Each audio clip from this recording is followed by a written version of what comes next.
out of nowhere, insomnia kicks in. And I could not sleep. I could not sleep, and I don't know why. I didn't know why. I didn't know why I couldn't sleep. And then panic attacks start. And then I just had this fear in the pit of my stomach 24/7. And so I started Googling what causes panic attacks, what causes insomnia, what causes fear, anxiety. I started Googling everything. Everything. All the while, still, I was trying to, I was praying and asking God, like, what's happening? What's happening? And nothing would help.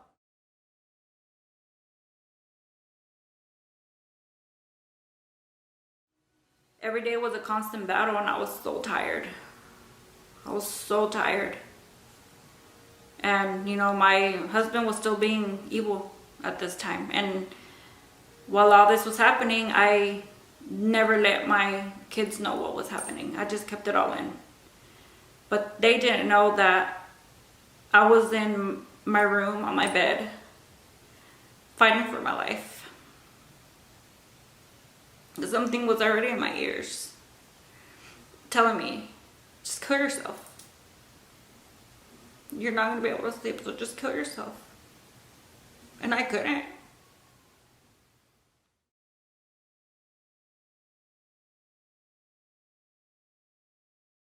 Years ago, I started praying. And I still wasn't sure if God existed. I didn't... I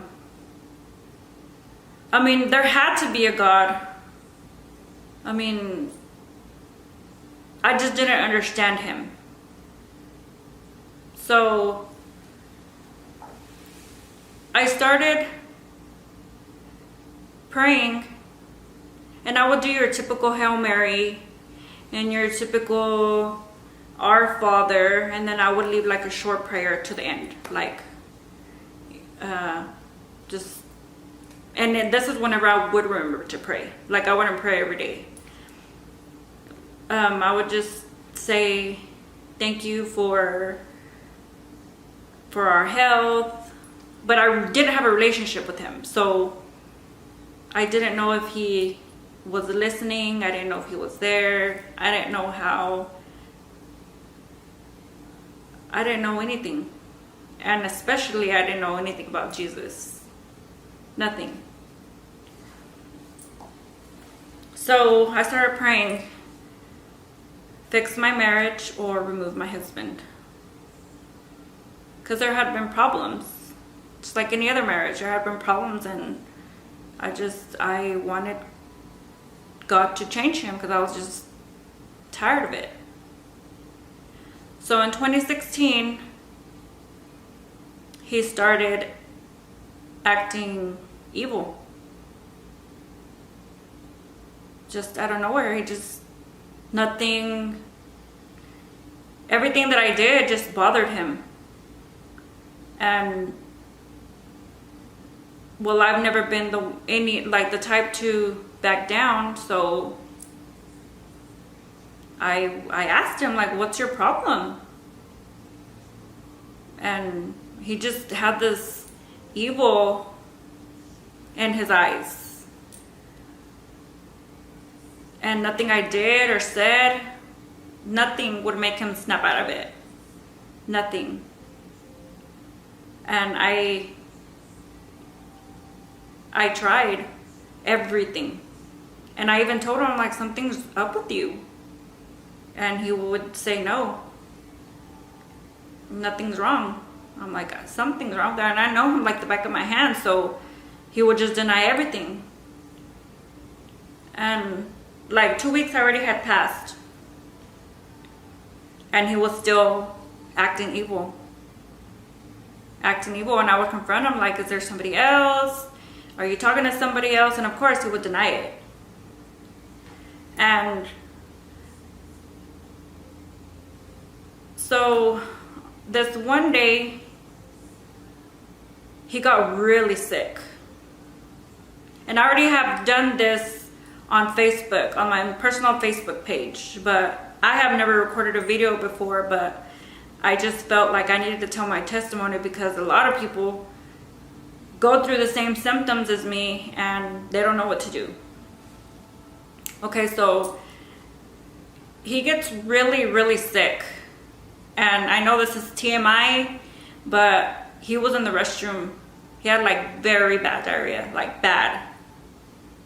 Very bad diarrhea. And he just felt, he said he felt drained, and he would just, that day he just laid on the couch. And he had this blank stare in his face.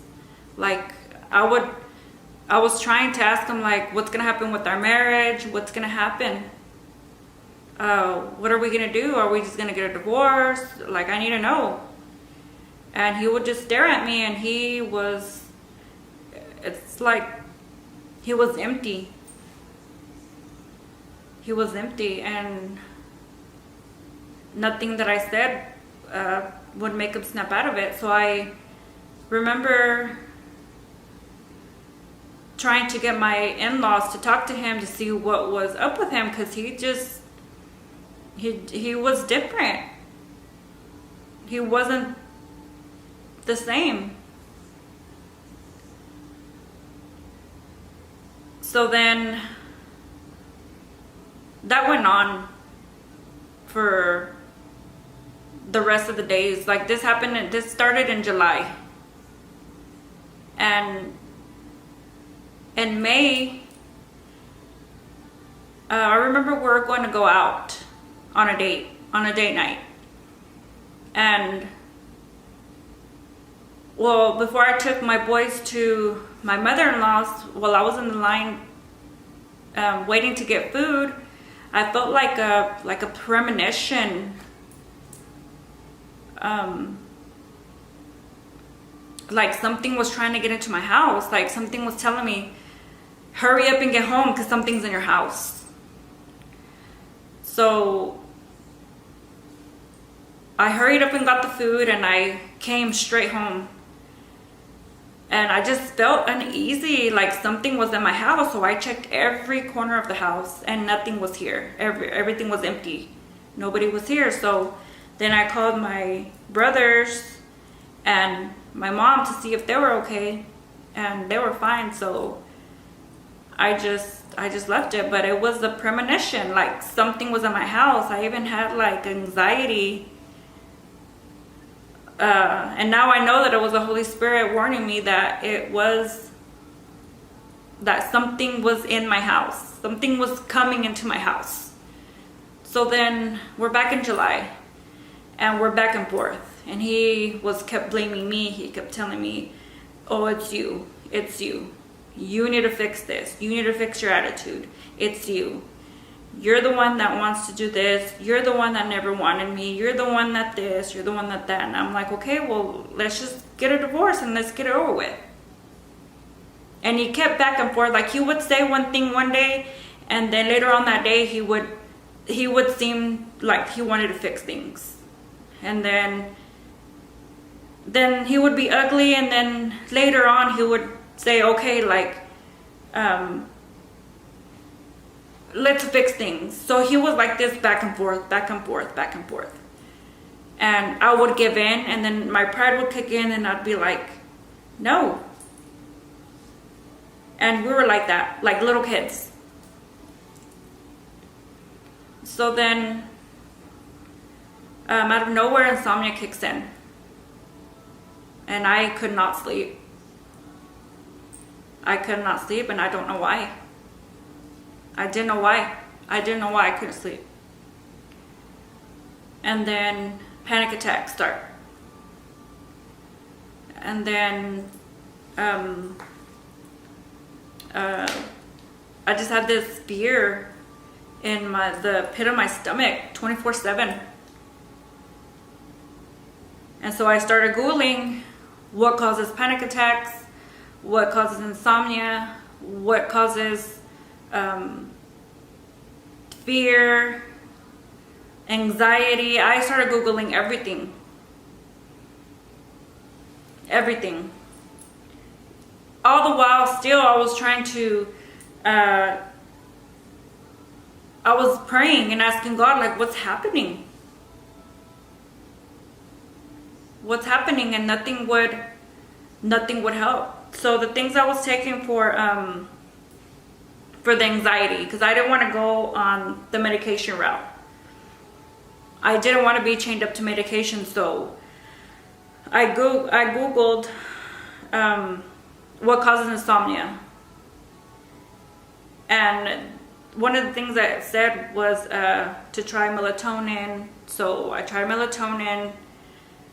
I would do the sleepy time, the chamomile, warm milk, Advil and Tylenol PM, and prayer, and nothing was helping.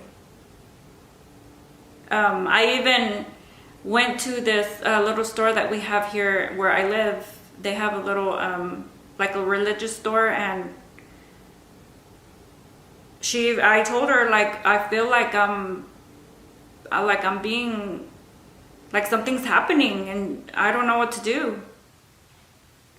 Because the last thing I wanted was to get on medication, then my husband see that I was weak, and then that he thought that I was crazy and that he would take the kids away from me. So I went this route. I tried every natural remedy that I could get my hands on. So she told me to start a novena with the rosary. So that's what I was doing this whole time. And I tried a passion flower supplement for the anxiety, and that didn't help. I tried this, it's a powder called Calm. It has magnesium in it. It's a supplement. So it's a powder, you put it in water and then you drink, you mix it and you drink it, and it's supposed to help with anxiety. Because I looked up what could be causing everything. So then it said that insomnia is caused because you're lacking a certain nutrient in your body. So I tried that and it didn't work.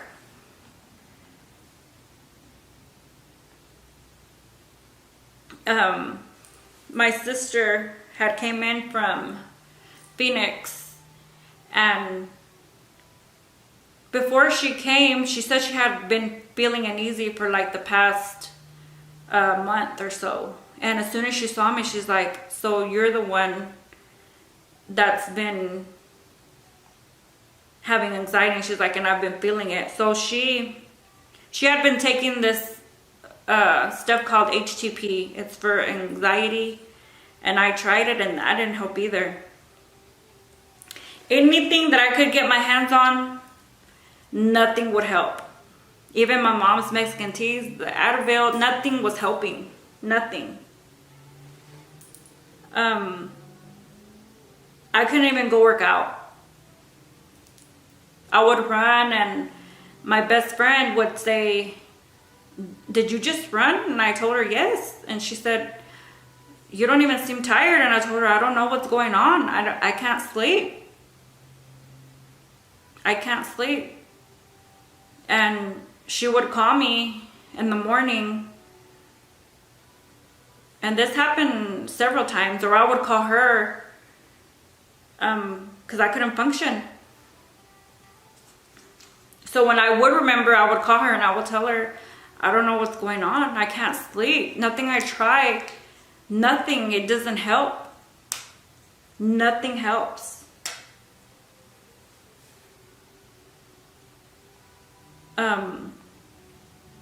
And I already had stopped eating carbs at this time.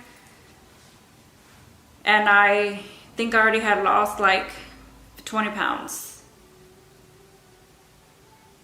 20 pounds. And I had that knot in my stomach, the fear.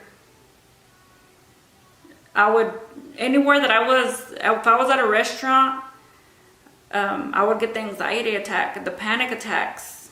If I was at the movies, I would have to walk out and like go to the restroom and put water on my face because I could feel that the panic, like I had always had the anxiety, so I knew that the panic attacks were gonna come, and I would start to panic. I was at night, like I couldn't even sleep, and whenever I would sleep, I would have perverted dreams of me and my husband, and it was so, like, the dreams were so disgusting. And one of the times, because he was never home, or I was just distant because I was in my pride too. I was not going to beg him. I wasn't going to beg him to be with me, because if he wanted out, then why was he trying to fix things? So one of the times he said he was going out of town for work, and before he left that night, he hugged me, and I could just feel the evilness coming from him, but I still didn't know what it was. So then he hugs me, and there's certain things that happened to me when I was a little girl that I've never talked about, and I don't like to talk about it because I never let it define me. I never let it define me, so I just blocked it out. But at the time, whenever he hugged me, all those feelings of when I was a little girl came, and I could just feel the evilness. And one of the times that I did finally get sleep, because, you know, after so many days of sleeping, I couldn't sleep, so my body was just so tired that I would just finally knock out for, even if it was just for a few minutes, it seemed like. I had a dream of this doctor's office. And the doctor's office, we went to go sign divorce papers. And I could see the office, and I could see that it had wooden shingles on the roof. And I could see the parking lot on it, or in my dream. And I'll tell you what this was later on. So this had been going on, and one of the times that I went to church, God knew that I went with a heavy heart because I didn't know what was going on. And while we were in church, whenever the church was praying or in prayer, when everybody was praying, it slowly faded. The prayers faded into this choir of angels singing, and it was loud, like it sounded like it was right here. It sounded like it was super loud. I can't even explain it. It sounded so beautiful. So beautiful. I'm thinking of it now, and it's the most beautiful thing I have ever heard. Beautiful. All the angels were in a choir singing, and in tone, the most beautiful sound, the most beautiful song I have ever heard. It was beautiful. And then it slowly faded out. And then I could hear the prayers again, or the sounds around me. And then I felt my head get really hot, and then the tears just started flowing from my eyes. And I was just like, what was that?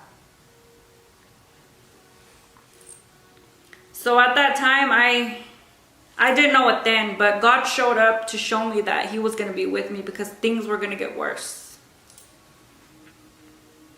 And I still didn't know who Jesus was. So every day was a constant battle, and I was so tired. I was so tired. And, you know, my husband was still being evil at this time. And while all this was happening, I never let my kids know what was happening. I just kept it all in. But they didn't know that I was in my room on my bed fighting for my life. Something was already in my ears telling me, just kill yourself. You're not going to be able to sleep, so just kill yourself. And I couldn't. I couldn't.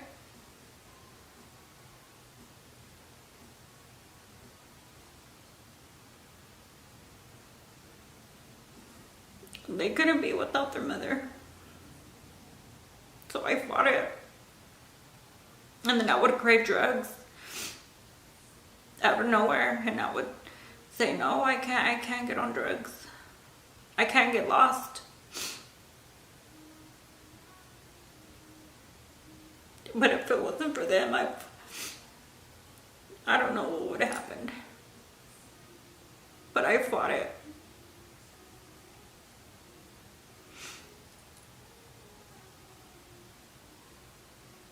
So if you're going through the same symptoms I just told you that I was feeling, fight.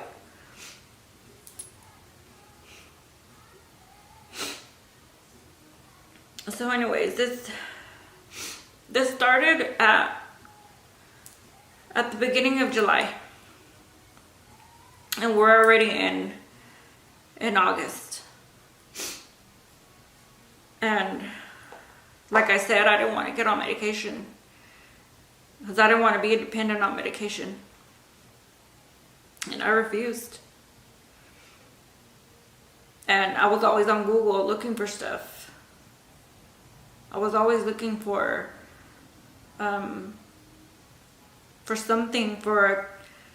something. I even looked up sleep apnea and whatever you could think of, whatever sleeping disorder you could think of, I was always trying to see if I had that or what I could do, and nothing came up. There was testimonies on there that people had, and they had struggled with insomnia for many years, and I refused. I have to find something. And at this point, I was even scared of the rain. And at this time, it would rain all the time. And I would get so scared. Even whenever it would start to get dark, I would get so scared. And I didn't know what was going on. And I was trying to get over the fact that my marriage was falling apart. Okay, I'm not the only one that gets a divorce. Why was I beating myself up so much? So I just had to accept that just marriage wasn't going to be my life anymore, that I just had to move on. And so on August the 16th, I finally just gave in. I'm like, I need to go see a doctor. One of my mom's friends had been going through depression and she couldn't sleep either, so she recommended that I go see her doctor. She had lost her grandson, so she encouraged me to go see her doctor to get on medication. So I accepted it. I'm like, okay, I'm just gonna go. I'm like, because I just have to move on. I have to be strong enough to raise my kids, because I was doing this all by myself anyway. He was never here. So I finally just gave in and I went to go see the doctor, and she got me in that same day. And I told her, put me on the lowest dose that you can get me on. I don't want to be dependent on medication. I'm like, I'm just doing this until this passes. And she told me, a lot of women come to me because they're going through divorces, and they even have to get on medication. So I'm like, okay, that's fine. Just get me whatever you need to give me, but I just need to get better for my kids. That's all I'm worried about right now.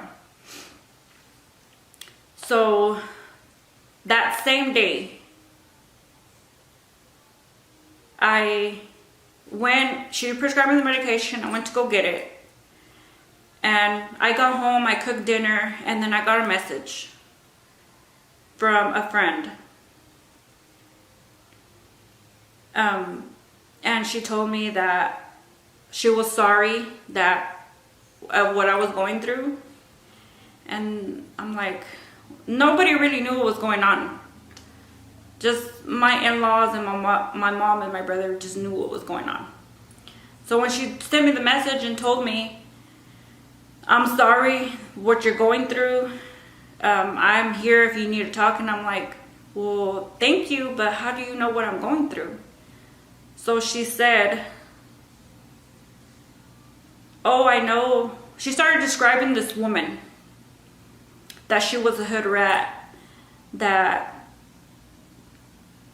my husband and this woman deserve each other. And I'm like, wait. I'm like, you know who he's talking to? I'm like, because I've been asking him this whole time, is there somebody else? And all he keeps saying, like, he just keeps denying it. So then I tell her, you know who this is? And she says, yeah. So then I just felt relief. I know it's weird, but I felt relief. I'm like, oh, it wasn't me this whole time. Like, it made sense. Everything that he was doing just made sense, because I kept asking him and he would deny it. He would deny it. And so this girl was telling everybody at her work that she was going to stop working because her boyfriend had asked her to stop working, that he was going to move her into his house, and all these lies. So then whenever he would text me, he would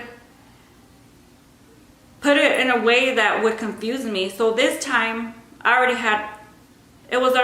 already knew what was going on. So then I practically just blew him off. So then he comes home and I confront him about it. And I already had took the medication that the doctor had given me that same day that I went to the doctor. I had been fighting not to go to the doctor, and then I finally went.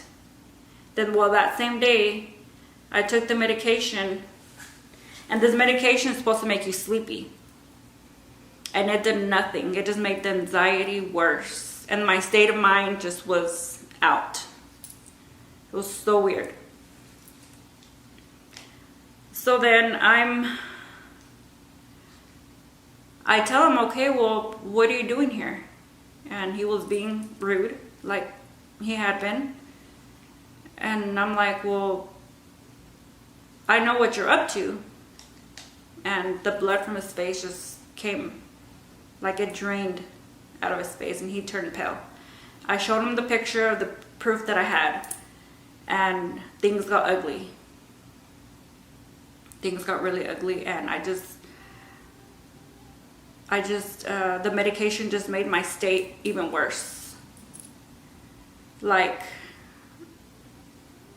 I don't know how to explain it, but I was not there. And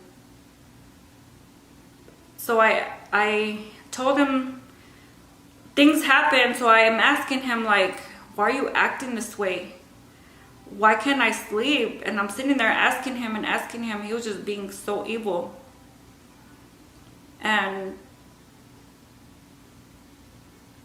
well, I didn't sleep this night because I had the insomnia. So then I asked him, sorry, I'm trying to remember how it happened. It's been a while. So then I asked him, I'm laying on him. Like we were there talking like nothing had happened.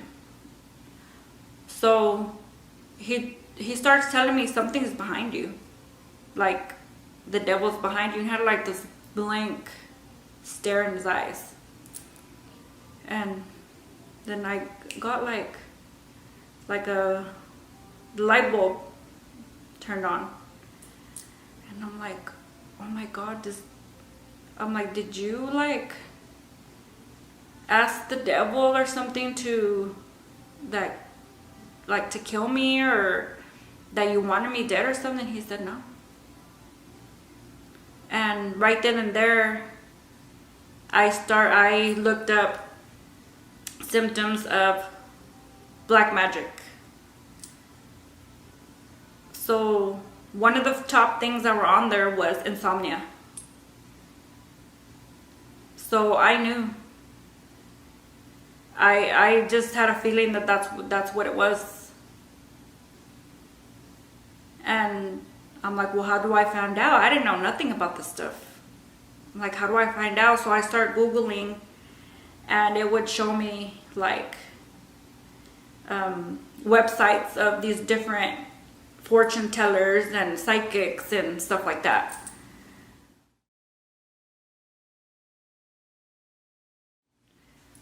So then I start looking up the witchcraft, what it was, what is black magic.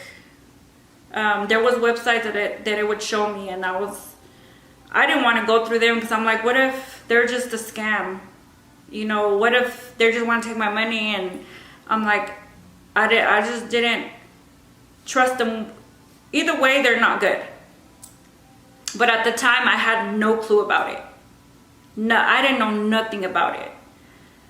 So then I start Googling more. What are the symptoms of black magic? And it would say everything that I was feeling was on the list. So that was on a Wednesday. Tuesday, I went to the doctor. Wednesday, I started looking up the black magic and stuff like that. And because my husband had like this dark stare in his eyes, and I mean, at the time I didn't know what it was. So then I leave my house because, you know, he had somebody else. I'm not gonna stick around. So then I leave, and that same night I felt something crawling up my leg, and I just knew something was wrong. And I didn't know nothing about this stuff. And so this was on Wednesday. Thursday morning, I had an appointment with the attorney. And I kept, you know, from July until August, I kept scheduling it, and then I would cancel it because things would seem like they were getting better, so then I would cancel it, and then things would go back to how they were, like it was bad. So then I would schedule it and cancel it, schedule it, and so I just left it. So that Thursday, I had just finally left it. So then that morning, I get ready to go to the attorney's office, and at this point, I couldn't even learn how to cook. My state of mind was just gone at this point. It was a constant battle because I wasn't sleeping, the anxiety, the fear in my stomach. Like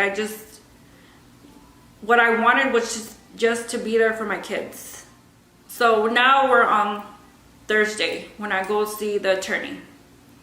And before I went, my mom had told me, come to my work so that you can get something to eat. Because at this point, I couldn't eat. Something was oppressed on me. None of the food just tasted good. Every time I would eat, like it would be in knots. And this particular day, while I was sitting there trying to finish my food, you know, and my kids were with me, so I had to put up like a phase that I was strong and that I was going to be okay and that I was going to be there for them and take care of them and be everything that they needed me to be. I was fighting it. It was a constant battle. And so finally, I was eating it, the sandwich, and I couldn't eat it. And while I was there concentrating on the food, I could see the people's demons like hovering all over, like over me. And I knew something was wrong. I'm like, something's wrong. I need to know. So I already knew about, you know, the research that I did about the witchcraft and what the symptoms were. And I was like, who can I go to? Where do I go? Who can tell me if somebody has put something on me? And at this time, I'm like, it's probably my sister-in-law. That was just my thought. It has to be my sister-in-law. We had gotten into it, and I don't know why it was her. And I wasn't even worried about my husband having somebody else. Like, I mean, it happens.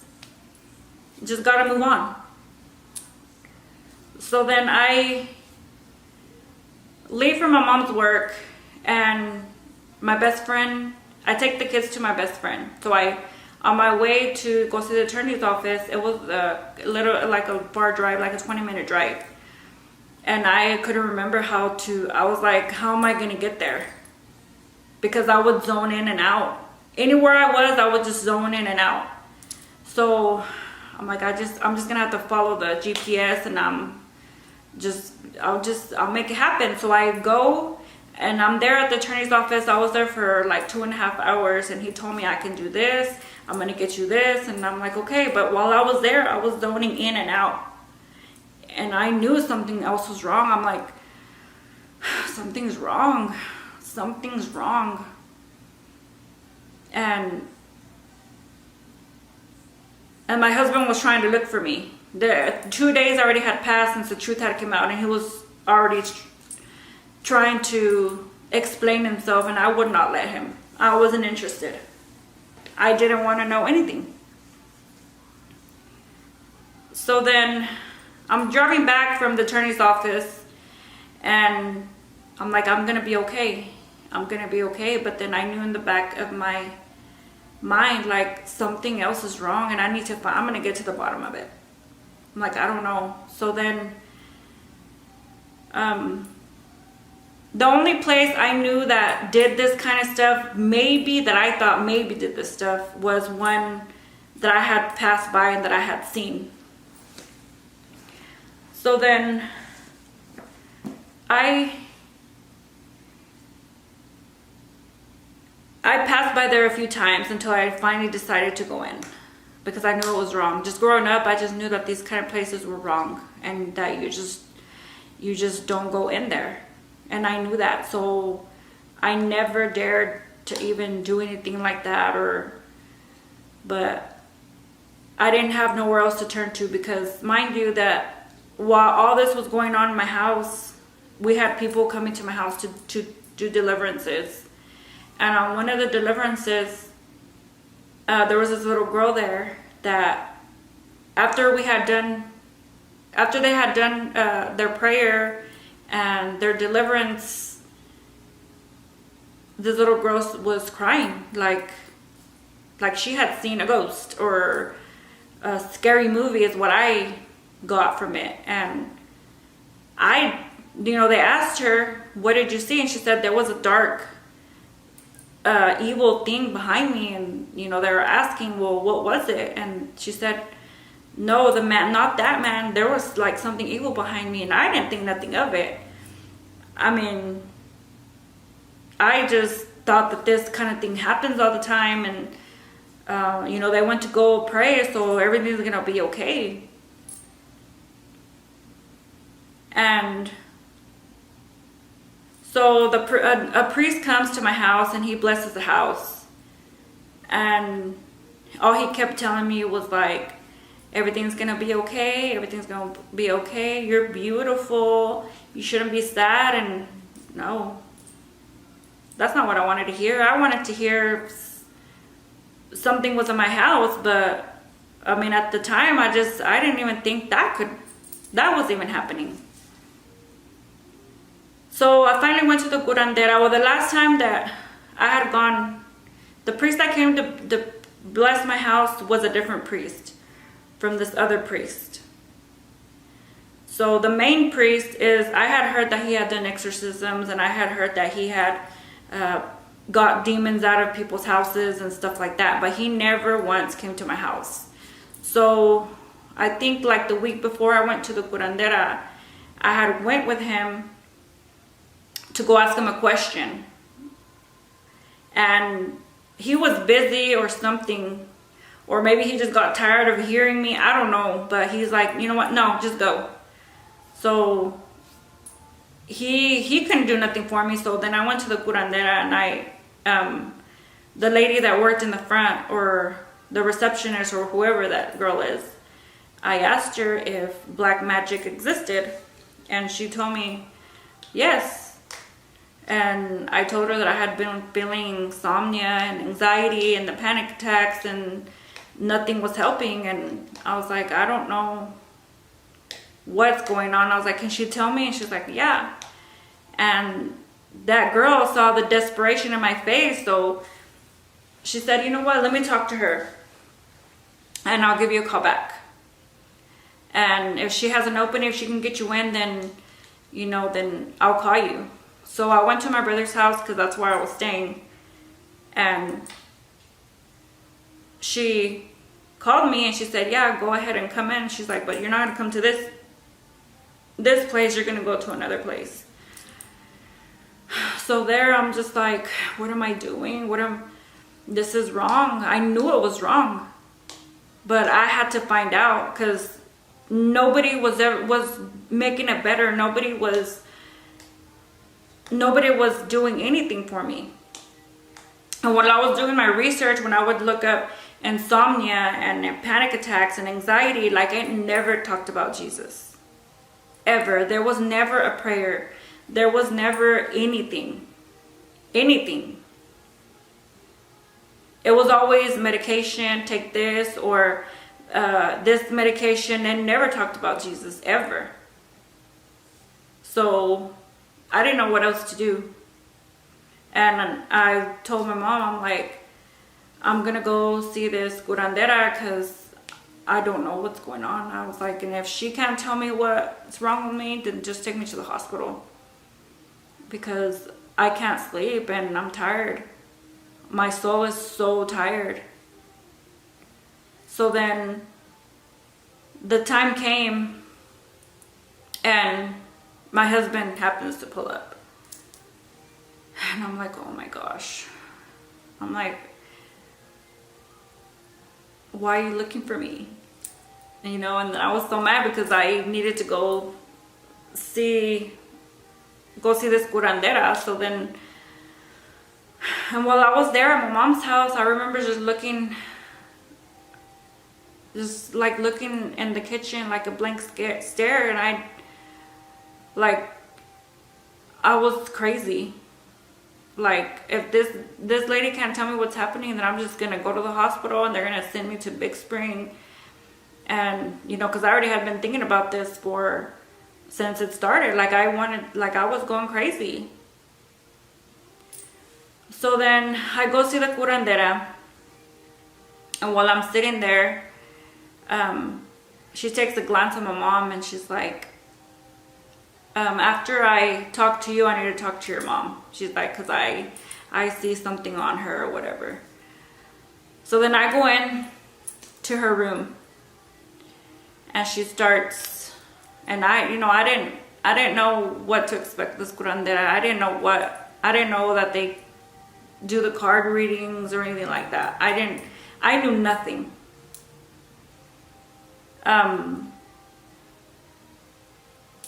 So then she starts doing her cards, and she starts describing this dark-skinned girl.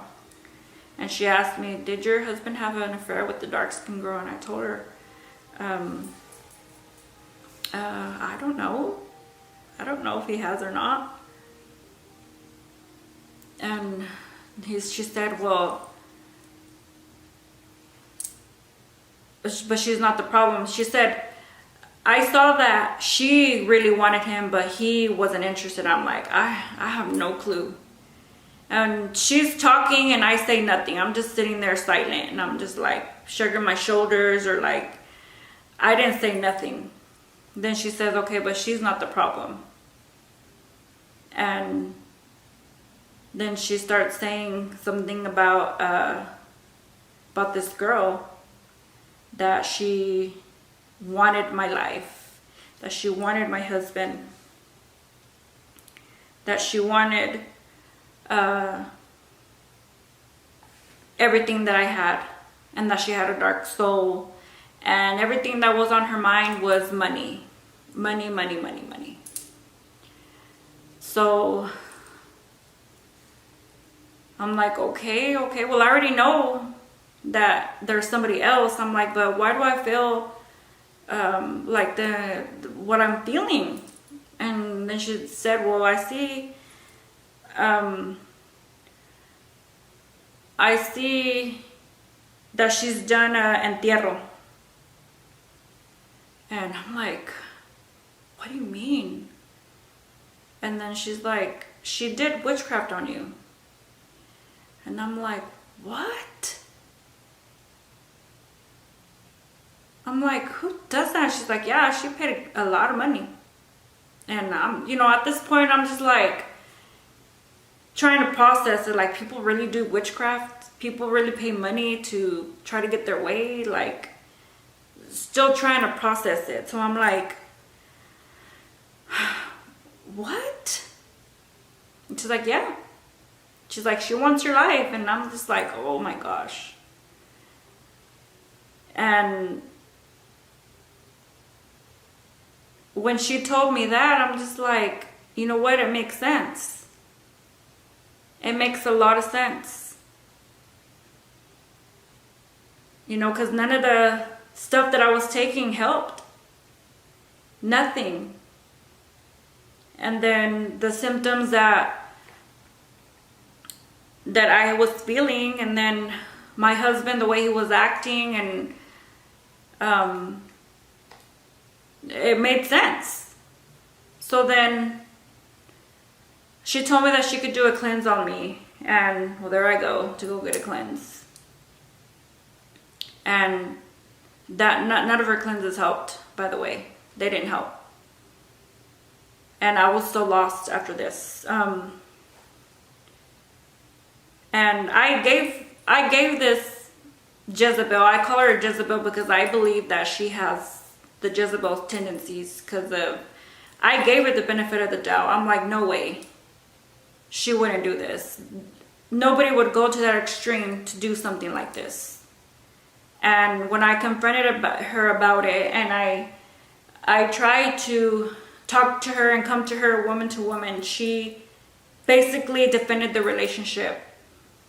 And instead of messaging me, she messaged my sister-in-law, explained to her why this had happened, instead of coming to me. So it just, I knew that it had to be that, and that it was her. Because another type of woman would have been like, oh yes, I'm sorry, would have apologized, or, I don't know, like just trying to manipulate the situation even more. And just trying to justify what they had done. And that she had the right because my husband didn't want me, and he was thinking about getting a divorce with me for her. But she knows what she did. She knows what she did. And I know that you're probably like, well, all guys are like that. Yes, I'm sure. I'm sure they're like that. But I knew that once she told me that this was witchcraft or whatever, like everything made sense. And he started to fight for his family. Once he knew that I was gone, he started to fight for his family, and he was fighting. And throughout this whole time, that I could tell that he would try to look for me, but he just didn't know how. He didn't know how to look for me, and I was in my pride, so I was not going to beg him. And plus, I was trying to figure out what was going on with me, with the insomnia, with everything. So this was in 2016. and 2017, a year already had passed. And one of her cousins came, she messaged me, and she told me that she had been close to her, and she had seen everything that had happened, and everything that they did, and all the plans that they were trying to make together, that she was trying to move into my house, and she was already starting to decorate my house. She had was begging him that he needed to leave me. She would plead and cry that he needed to leave me, that she was the best for him. And this Jezebel still tried to weave her way into my life. And it's so sad. So anyways, the reason I am making this video is because to let you know that witchcraft does exist. Brujeria does exist. There is people that do these kind of things. And it's so sad. Because not only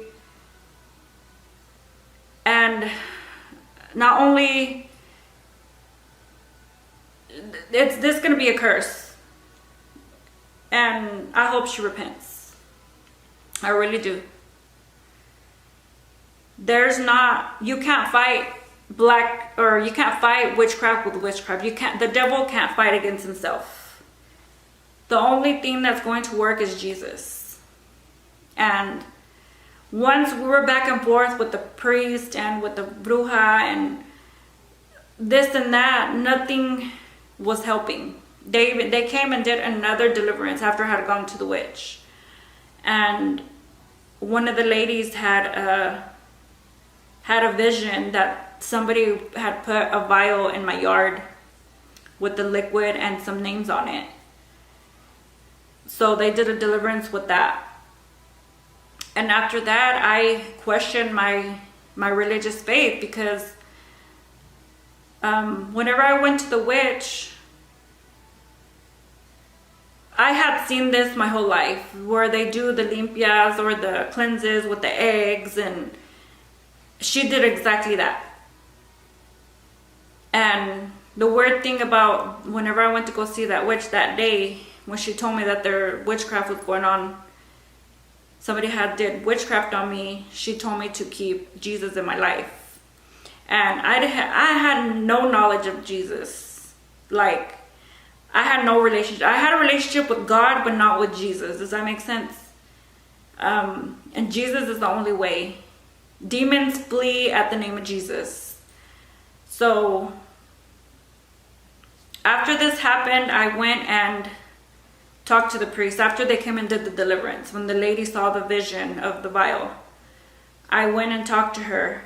I went and talked to him, and he asked me why I had gone to the witch, and I told him, well, like, the last time that I came, you shushed me away, so I didn't know what to do. And he said, well, don't you, I could have done the same thing. I'm like, I tried to come talk to you, and you just shushed me away, so I didn't know what else to do. And so they were just back and forth. The priest was doing exactly what the curandera had did. And I was lost. I didn't know what to do. I contemplated going back to the witch. I didn't know what to do. So I just decided to let everything go. And I started my research with Jesus. And it didn't go away like that. it didn't go away. I could sit here and tell you like you go to a curandera and no. Do you know what a cleanse is? A cleanse is whenever you go to a curandera and they basically, like if you're going with a certain symptom and then you get the cleanse, they basically just put another demon on you or remove that one and put, if it's not just 2 demons, it's just going to be 1 and it's still going to be bad. Things are going to get bad. So stay away from the curanderas. Jesus is your only way. So I started my research on Jesus. I would put why these things happen. Does witchcraft exist? And things did get better. Things did get better. So if you're going through this right now, I urge you to look for a deliverance video of witchcraft. And don't sit there and wonder who did it. Because that's just going to make you want to take it into your own hands. And no, you let God deal with it. Because I thought about that so many times. So many times. Because everything that I went through just for money. Just for money? No. Like, you made me go through that just so that you could get money, and my kids almost lost their mother because you wanted money. No. So Jesus is real. You have to. There's no easy way out from witchcraft, or if you have a lack of relationship with Jesus, then you need to look for him. I urge you to really look for him. He's the only way. He's the only way. And do your research. Do your research on Jesus. Deliverance videos of witchcraft. If you're experiencing the anxiety, the insomnia, there's deliverance videos. And I urge you to really look for him. He saved my life. He saved my life, and I owe everything to him. He restored my marriage. He opened my eyes.